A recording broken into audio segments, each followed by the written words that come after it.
Hello friends. All right, Candy and I are here. We are ready to continue our journey in Harry Potter and the Sorcerer's Stone. Now last we left off with this amazing illustration of a Quidditch pitch. Pitch with a P is another word for a field. Now Harry has just learned that he is going to be on the Quidditch team, and he is with Oliver Wood. He's going to learn all about Quidditch now. At 7 o'clock, Harry had a lot of trouble keeping his mind on his lessons that day. It kept wandering up to the dormitory where his new broomstick was lying under his bed, or straying off to the Quidditch pitch where he'd be learning to play that night. He bolted his dinner that evening without noticing what he was eating, and then rushed upstairs with Ron to unwrap the Nimbus 2000 at last.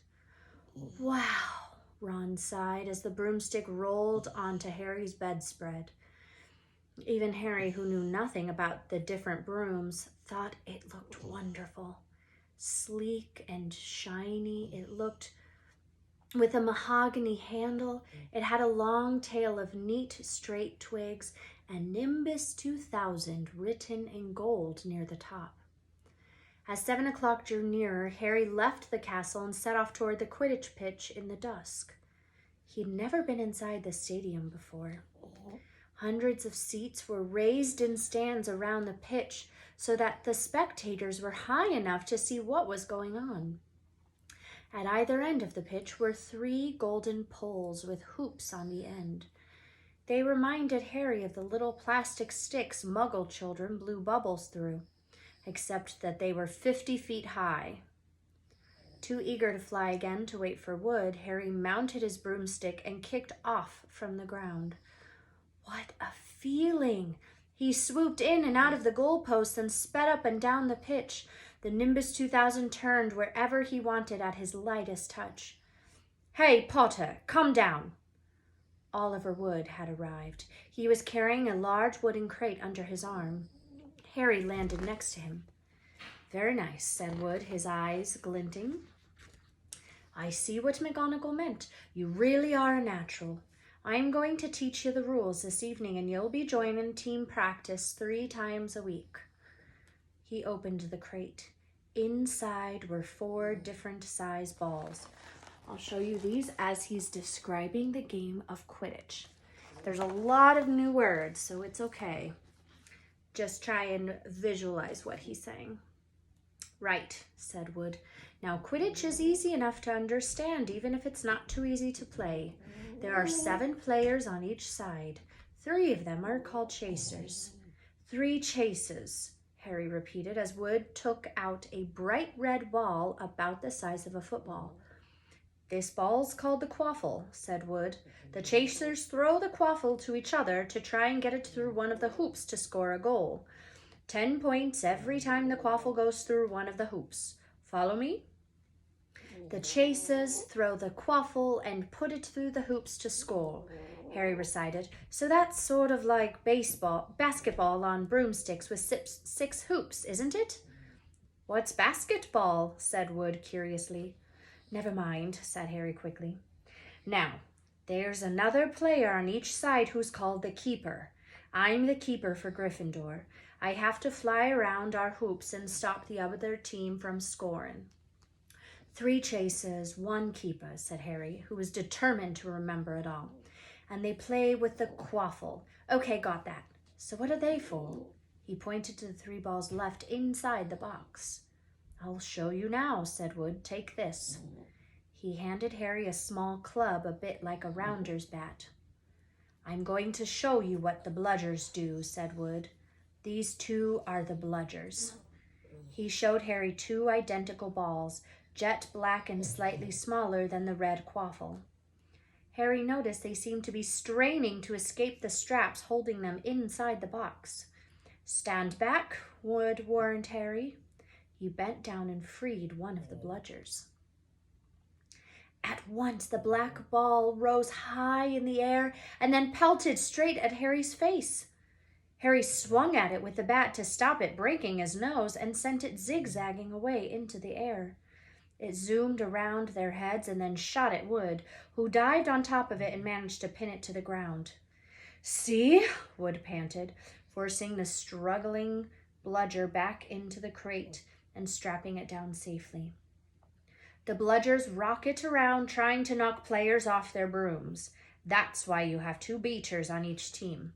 The Weasley twins are ours. It's their job to protect their side from the bludgers and try to knock them towards the other team. So you think you've got it all? 3 chases try to score with a quaffle. The keeper guards the goalposts, and the beaters keep the bludgers away from their team, Harry reeled off. Very good, said Wood. Have the bludgers ever killed anyone? Harry asked, hoping he sounded offhand. Never at Hogwarts. We've had a couple of broken jaws, but nothing worse than that. Now, the last member of the team is the Seeker. That's you. And you don't have to worry about the quaffle or the bludgers, unless they crack my head open. Don't worry, the Weasleys are more than a match for the bludgers. I mean, they're like a pair of human bludgers themselves. Wood reached into the crate and took out the 4th and last ball. Compared with the quaffle and the bludgers, it was tiny, about the size of a large walnut. It was bright gold and had little fluttering silver wings. This, said Wood, is the golden snitch, and it's the most important ball of the lot. It's very hard to catch because it's so fast and difficult to see. It's the Seeker's job to catch it. You've got to weave in and out of the chasers, beaters, bludgers, and quaffle to get it before the other team's Seeker, because whichever Seeker catches the snitch wins his team an extra 150 points, so they always nearly win. That's why Seekers get fouled so much. A game of Quidditch only ends when the snitch is caught, so it can go on for ages. I think the record is 3 months. They had to keep bringing on substitutes so the players could get some sleep. Well, that's it. Any questions? Harry shook his head. He understood what he had to do all right. It was doing it that was going to be the problem. We won't practice with the snitch yet, said Wood, carefully shutting it back inside the crate. It's too dark. We might lose it. Let's try you out with a few of these.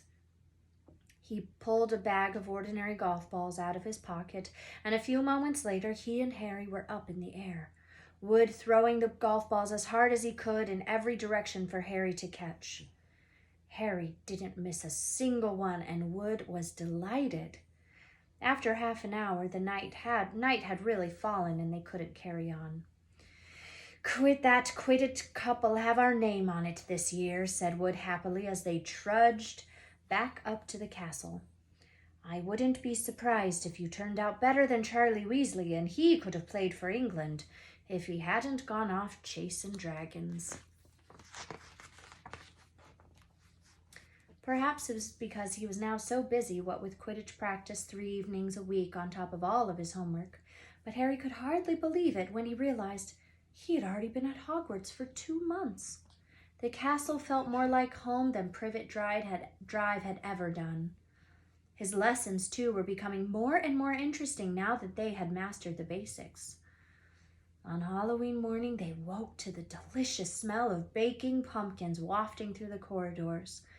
Even better, Professor Flitwick announced in Charms that he thought they were ready to start making objects fly, something they'd all been dying to try since they had seen him make Neville's toad zoom around the classroom. Professor Flitwick put the class into pairs to practice.